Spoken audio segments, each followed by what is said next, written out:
Ọha na eze ndị Igbo gekwa na ntị na ma bịakwa n'ọzọ ka nsị abịa biko na ebe ogbenye na m chanel anyị asị m na udo dịle nwoke udo dịle nwaanyị now unu mana kemgbe nwoge aka kemgbe njọs bịasị ka nzuke n'ike mana onye ji Jizọs post onye Jizọs ama nkwe m zu ike post onye Jizọs ama nkwe m zu ike even the fact na nsị ka mgba nkịtị mana onye Jizọs nọkata ọkpake m ụnọkata ọkpake m achọrọ m ka unu ga-eke na onye ji Jizọs ntị ka unu nụ ihe o kwuru regarding the online trending na-ewo kịta and some of the messages also he send the youth.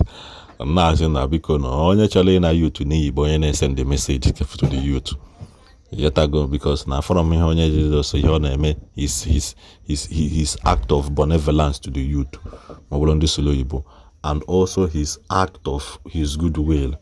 Onye Jizọs emfobem ihe nsị na ọ meta ya ejide aka sị na ihe a eji o ite ụmụazị unyi n'ahụ ka ọsọsọ ịgba ha ọtọ na nje na mmiri ọzi nke ịbịazibebe isi ha nwụchawa ọkụkọ ndụ. Biko no then this video with joy and happiness in your heart. Don't forget to subscribe. Kodonu mbọs on the bye. Maka na eji edike arapụ ya ka ọbara ju ya ka mmezu ya arụ. Ọmụ gwa afasifa fabu ọkọchụrụ ụmụ fa na gbuo na mụgbe egbe anataghị ije. Ọmụ bụ onye eze kwuru ya. Fabu ọkụkọ ife niile a na-ekwu yeri fabu ọkọchụrụ ụmụ fa na gbuo na mụgbe egbe anata ije. Maka na ọmụ bụ agụ nkwọ. Egbe bụla na achọ nka mgbọrọ na eze okwu. Na atụkata nwata na be mmụọ achụbịa ya na be mmadụ. Ọlụ ka anyị na-akwado ị na-anya efu na-arụ ọrụ a na-ebu isi ndị mmadụ ike ndị mmadụ na-achọta m everyday. Tata bụ ọlụ. Ọ bụrụ na ị marụ chi waị ife ya gara nke ọma. Ọ bụrụ na ị marụ chi gị ma ọkwa na ị marụ chi gị ife ọsọkwa gị ma nwere ebe iji azụ eje. Onye na-ebu ama tata ma chie agba ya guardian angel. Onye na-arụ dibịa tata ma chie akpọ ya chi ụwa iyi ụwa mmadụ. Ọha ndị mmadụ amarọ n'ọnwa ụzọ ife na-abụ iyi ụwa na chi ụwa. Enwere iyi ụwa nwee chi ụwa ya onye nyọ mmadụ ụwa nka ya ekuzie. Ọ na-confuse ndị mmadụ. Ịma ife a na-aga maka Ebuka Obi na Mbaka ekwuru m okwu na ya maka na nwere m ihe m ekwu. Ọ misunderstanding. Mana nwe okwu Ebuka Obi kwuru like ọ sị I will never forget my little beginning.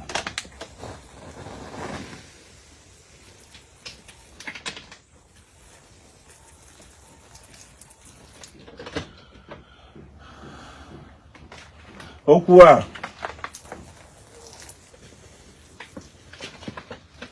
okwu afọ okwu ebe a like enye ọfụma. Mana ọkwa ndị mmadụ bịa bute Ebuka na Mbaka tikọ isi ọnụ maka na Mbaka nwere onye ọkpọrọ afa. Ha maazị nke o si wee buru Ebuka ka ndị mmadụ bụ n'ọnụ maka na Mbaka ọga nwere onye ọkpọrọ afa. Ọ nwezikwa ife na-eme n'azụ na ma amarọ na mmekwu nke nna amarọ. Mana Ebuka Obi kwesịrị ịma na anya ukwu ya dị. Ọ kwesịrị ịma na onwe ndị ọ were ụdị ya memba. Ọ bụgoro sọsọ na Lagos afọ ọnọ. So nye chara na afa ga-afụ ya n'anya. Nye chara na onye ọbụla ga-afụ ya n'anya.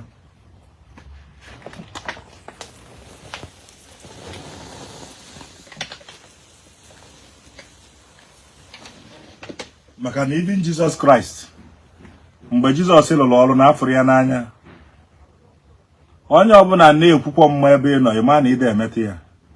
Ọ bụrụ na ị mara ọka ịmalụ. Ọ bụrụ na onye ọbụla na-eto ịma na ide emetụ ya. Yes. A ga-enwe ndị ga-akpọ gị asị nwe ndị ga-afụ ya n'anya. Destiny mmadụ bụ ilo bụrụ ngọzi bụrụ nkọcha.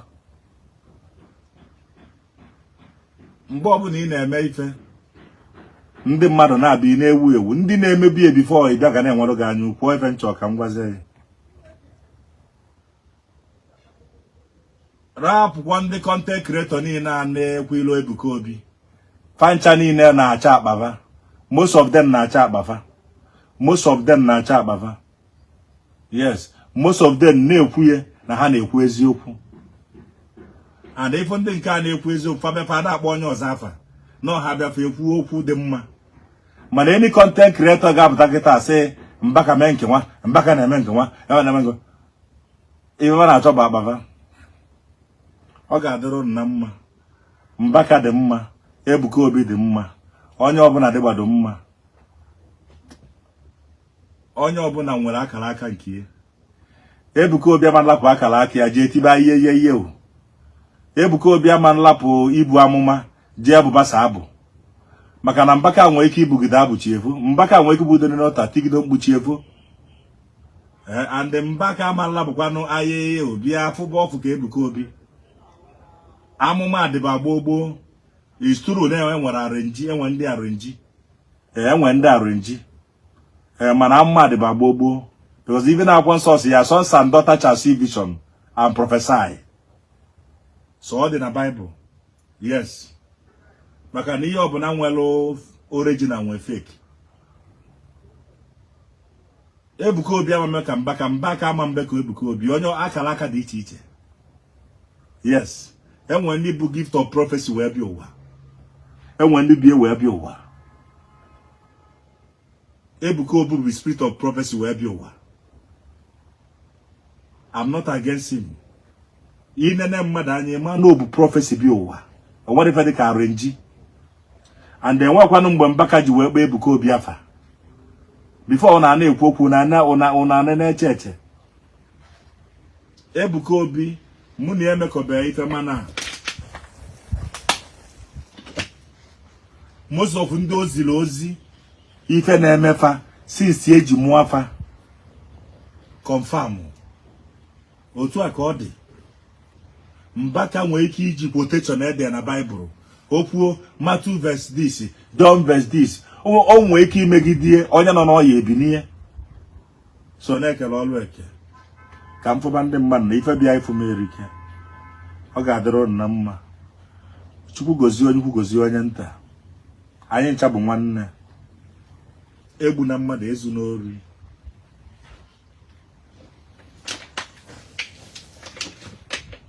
mana o ji ife nwata wenye ya enu aka lobie ya wetuo ya jee chọọ ife ị ga-eme onwe ya anọkwa n'ebe a sị na nwanne ya ga-enyere ya aka echiri na ịchọọ ndị ji egwu ọgwụ ego jee chọọ ife ị ga-eme onwe ya jee kwa ụzọ ndụ ya ka ị soro n'ife a na-eme onye ma nna ya fa amarugo ndị Ishi kedu ife mmiri ụba onye ma nna ya fa onye ọbụla kwụbara aka ya ọtọ kedu ife na-eme ịkwụba aka gị ọtọ achọ na mmadụ ibe ya maka na amoosu na ada alaike ọganiru mmadụ ibe ya amoosu ada alaike ọganiru mmadụ ibe ya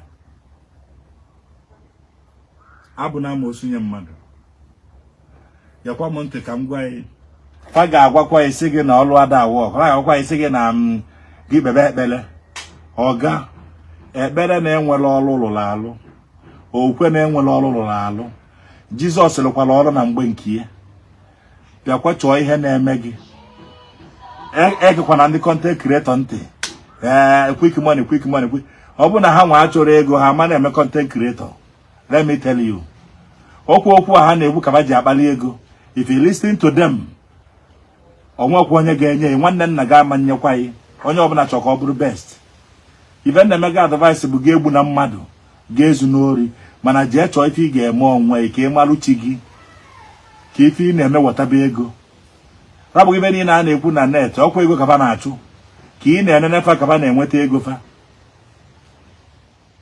ịnọdụkwa ofu ebe emeribe mba emeribe mmụọ dị na befa ọ bụrụ na ị mara ọka ị marụ emeribe mba emeribe mmụọ dị na befa maka na nna m onye enusi na ndị na-asị n'ala epeka na ala epeka mgbe ife ga-achọ ka ala ọchakọọla ala ifo na ala epelo mpe maka na eji edike arapụ ya ka ọbara ju ya ka mmezu ya arụ ọmụ gwa afasifa fabụ ọkọchụrụ ụmụ fa na kpuo na mụgbe egbe anataghị ije ọmụ bụ onye eze kwulie fabụ ọkụkọ ife niile a na-ekwu yere fabụ ọkọchụrụ ụmụ fa na kpuo na mụbụ egbe anata ije maka na ọmụ bụ agụ nkwọ egbebula ọna ife na-eme ka ama obi maka amadị m ife na-eme ebe ma nọ dị real kweke anọ n'ọrụ kwa oye anọ n'ọrụ kwa afọ anọ n'ọrụ fọmụfụmụ anọ n'ọrụ mee ka gị na chi ụwa ịdị na mma ka ilibe ive mee ka gị na chi ụwa ịdị na mma ka ọ dịkwuoro gị nwa na mma anọkwa n'ofu ebe na mkpụrụ ofu ebe ekele mmụọ biznes ya ọ na-aga ka isi wee chọọ ọrụ aka anyị na-alụ ị na-enweta kọntraktị ka isi wee chọọ iwebe foundation be nna ya imepụta gị ife as a man mgbe obele ego daa kịta ị ga-asọvụ nwunye mba no igolu data next igolu data baa na net na-anụ ife na-ekwu nke a gbasara onye a na-egwu ife amanyekwara ya ka nyanwa na-achọkwa akpa ya ekenekwa m na Igbo kacha anụ